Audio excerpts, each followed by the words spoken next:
Okay, well, today we're at the Coventry Way challenge, I think it's called. It's a 40-mile challenge run. We're just here at the start. It's April 15th, 2012, and it's about 0 degrees. You can see the frost on the ground. It's not a conventional race in that there's a start. You just go into the tent, tell them you're leaving, they take your time, and you do 40 miles, which is one great big circle. We're in Meriden. We start in Meriden and do a great big circle, end up in Meriden, and you clock in at the end and get your time. So not huge numbers of people around today by any means, so I'm not sure how many people are taking part. There's quite a few already out on the course, but I would think sort of a couple of hundred, I think. So yeah, we're a couple of minutes away from starting.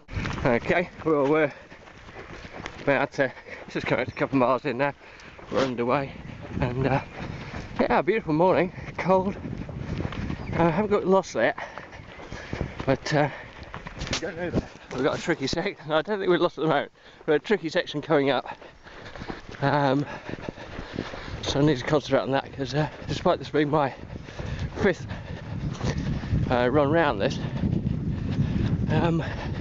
still managed to get lost last year, so doesn't mean anything. But anyway, nice morning, nice start, and yeah, so far so good. So we're at 4.37 miles. We're just on the disused railway coming in towards Kenilworth. We'll be on the here from the next 3 miles or so.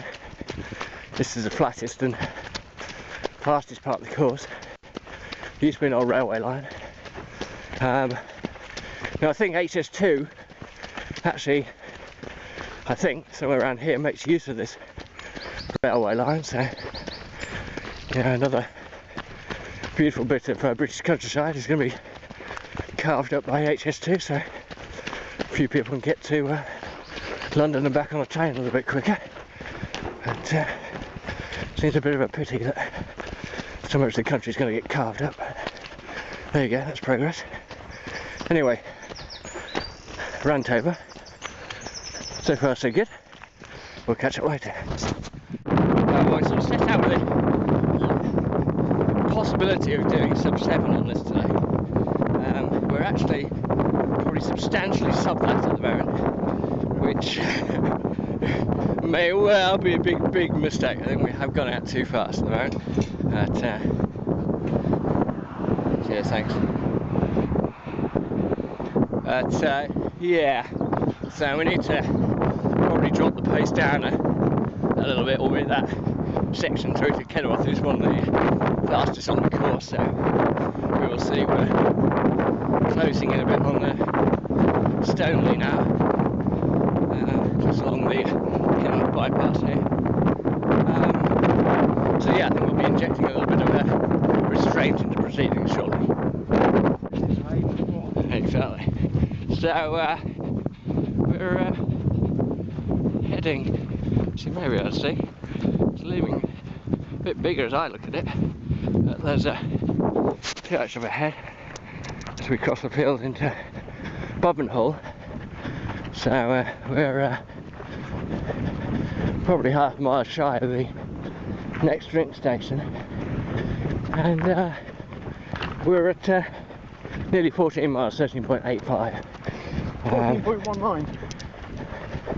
14.19, depending on whose Garmin you look at. That's 3 miles really, exactly.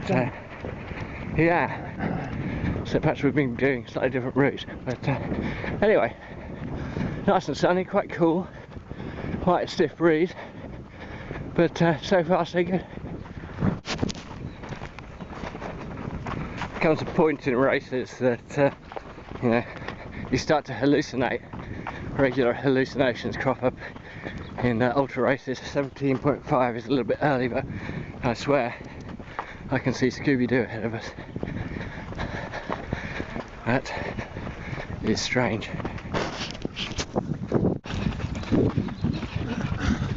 Well, we're into second half territory now.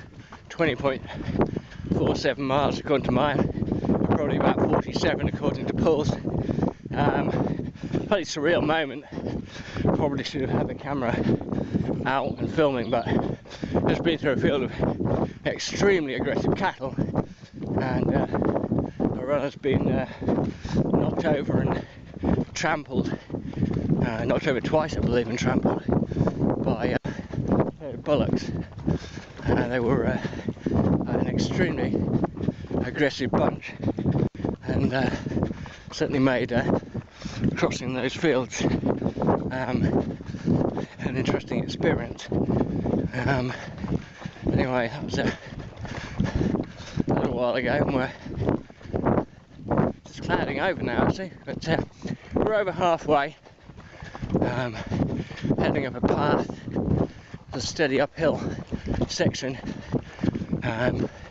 before I think we come to the old castle in a mile or so. So we're making steady progress so far. We're having a bit of a animal moment today. Right. Okay, that was incident free anyway. Well, I've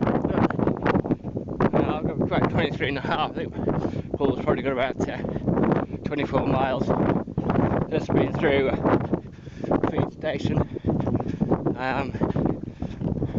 Again, I don't think my camera works very good today. I've just been through a lovely old, well, left of a castle mound and road, etc. Through the checkpoint, reported in the incident with the cows, or bullocks. Apparently been a number of people attacked, and a steady stream of cuts and bruises and injuries, and people passing through having been attacked by bullocks. So just adds a certain excitement to things.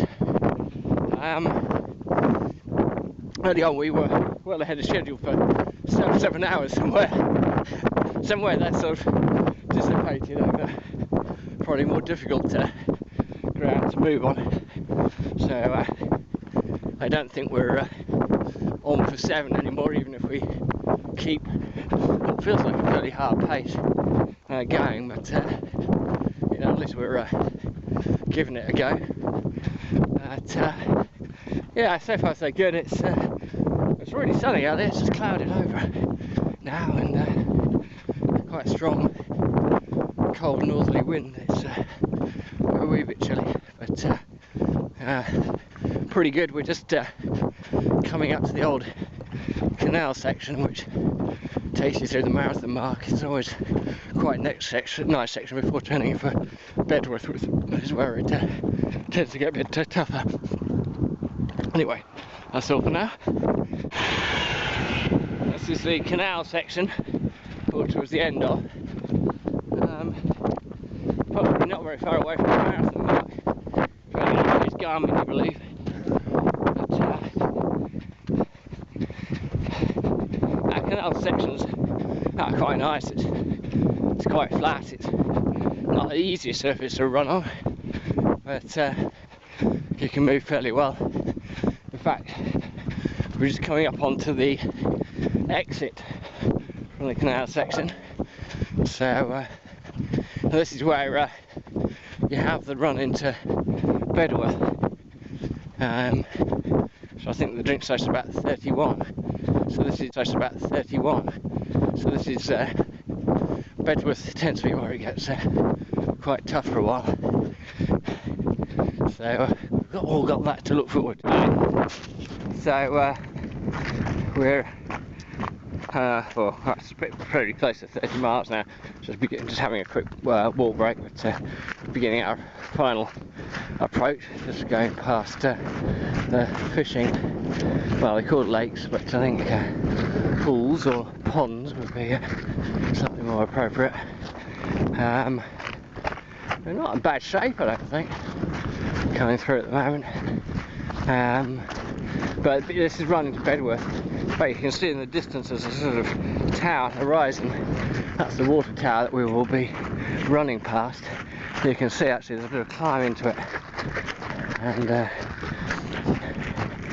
this Bedworth section is always the toughest And if you can keep it going through here, and then so 2 miles the other side, it all gets a lot easier. But You're just saying that for me, aren't you? I just say Paul doesn't get any easier, it gets harder. That's not true. I've just got tons of mud all over my shoes, which seems to weigh a ton. So we'll get rid of that in a second. And yeah, we'll get going. Yeah, we're still going. I guess probably about 34 plus miles. I left Paul. He was going well, but I had a little bit in my legs, so I thought, well, we might get close to 7 after all. So I'm pushing on through Bedworth. Felt really good through Bedworth, which is a first. Had an interesting encounter with some youths who've got a nice big bonfire under a bridge. But you know, whether I'll pay for this, so I've just hammered up a big climb. Well, hammered. Felt fast to me, but how much it would have taken out of what I got left in my legs, I don't know. So let's try and keep it going. I know this section out of Bedworth is quite a hard one.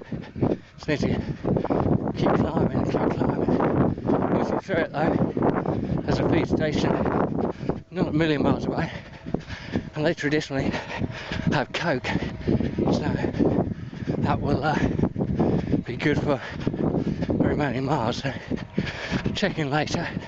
We ran into another chap at the last feed station. Had been badly attacked, knocked to the ground and trampled on really badly by cattle again. So it's the day of the killer cattle. Anyway, I better check I'm on the right route. I guess we come out to 37 miles, right up there, distance, Chapman White. I think we started off with. He's 2 fields ahead of me, so I can't see me catching him when he's moving. But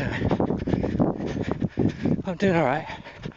So whether we can meet 7, I don't know. It's these styles. It's a real nightmare. You know, he's just constantly going through them, so even at times I'm posted sort of touching, you know, 7 something miles. By the time you've been through a few stops, it starts to look a bit ugly. So it suddenly slows it down. So it's just, I think it's just a case of trying to keep it steady. Okay, very quick wrap up. Day after the Coventry Way Challenge 2012, and we had a bit of a technical malfunction, or actually I think an operator malfunction, in that all the shots I did wrapping up the event and the shots I did Paul finishing, none of them came out. So just thought I wouldn't just leave it hanging there. Suffice to say, I finished in 7:07 in the end, not quite under that elusive 7 hours, but it was always a big stretch goal, and actually on the Garmin was showing it was quite distinctly beyond 40 miles. It was getting on towards 41 on my Garmin, so yeah, not surprisingly we weren't quite on for that at the end of the day, but yeah, we gave it a good go. So anyway, PB for me and PB for Paul, so not a bad day's work. Really great event. Bob and his team, fantastic job putting it together. Nice no frills event. You know, you get a certificate, you get a badge, as you can see before you, and that's it. But then, you know, it costs you £12 to enter. They feed you all day as an all-you-can-eat buffet at the end. So yeah, a great event, fantastic value, great crew put it on. Recommend it to anybody. Anyway, that's it for this year. Next event, well, we're just trying to get ready for the Lakeland 50 release, so probably another warm-up event, perhaps Northants Ultra 35 Shires and Spires at the end of May, I think will be the target. So we'll see how we go. Cheers now.